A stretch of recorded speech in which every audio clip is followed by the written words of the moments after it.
This is the Lone Crater YouTube. We hope this video helps. You start by verifying prerequisites. Check your iOS version and that your jailbreak is active, because incompatible firmware causes many Sileo errors. Once done, clear Sileo's cache and temporary data to remove corrupted indexes.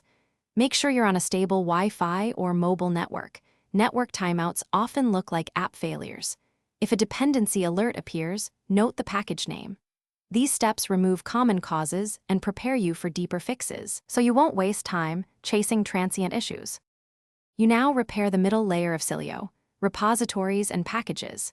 First, refresh all repositories to rebuild index files, pull to refresh and watch for error messages. If a repo times out repeatedly, temporarily disable it to isolate the issue. Next, inspect installed packages for missing or conflicting dependencies and mark them for reinstall or removal. Re-add official, trusted repos and delete duplicate or obsolete sources. Doing so prevents mismatched package metadata and dependency loops that often cause crashes, or finish by reinstalling Sileo or its core components if errors persist. You can reinstall via another package manager or through your jailbreak tool to restore missing binaries. Once reinstalled, reboot the device to ensure daemons restart cleanly.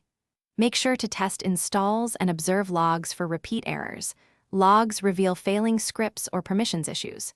If things still go wrong, boot into safe mode or restore only preferences to avoid a full restore.